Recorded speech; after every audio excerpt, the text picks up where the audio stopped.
we turn back the layers of history, if we turn back the layers of time, back to when the British ruled Hong Kong, after winning the first Opium War, back to the year 1892, the year the Fringe Club was built.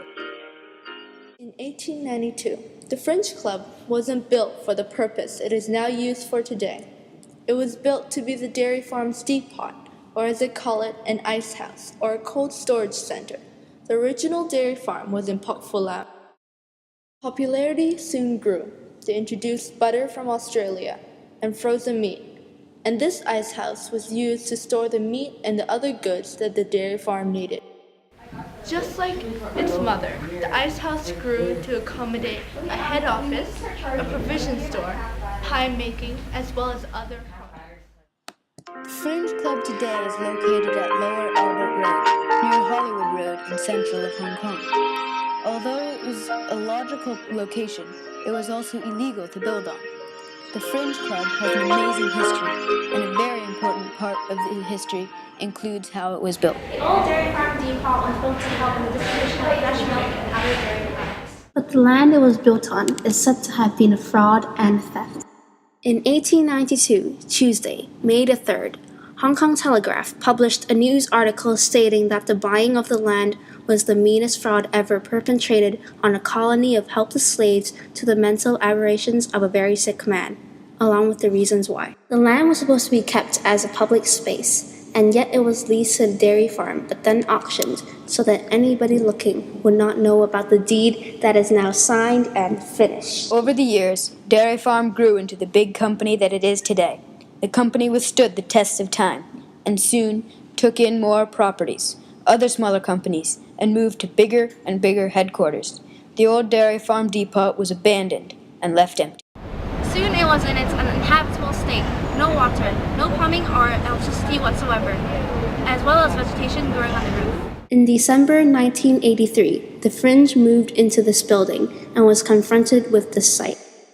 Since then, the building has undergone more than 14 renovations, turning this ice house into the beautiful and vibrant place it is today.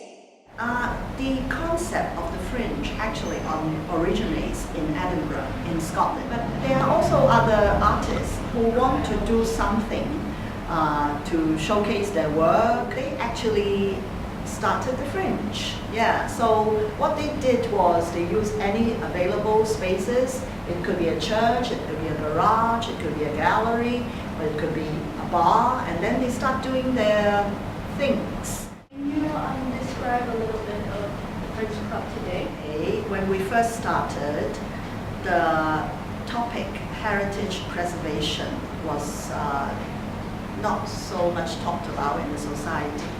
But in the recent years, this has become very trendy. I think it is important that we adapt old buildings or heritage buildings to good use so that all of us can enjoy it instead of just looking at it. This building is part of Hong Kong. Its roots run deep into history. As old historical architectures are demolished and replaced with newer buildings, this one cannot be broken down. Apart from being a non-profit arts organization, the Fringe Club also tries to preserve the history of Hong Kong by preserving the famous architectures that still exist today. This building has survived many generations, many different times. Its name has been changed, as well as its purpose. It has survived from the British rule to the Chinese. Until today, the Fringe Club is a heritage of Hong Kong. It is the Fringe Club.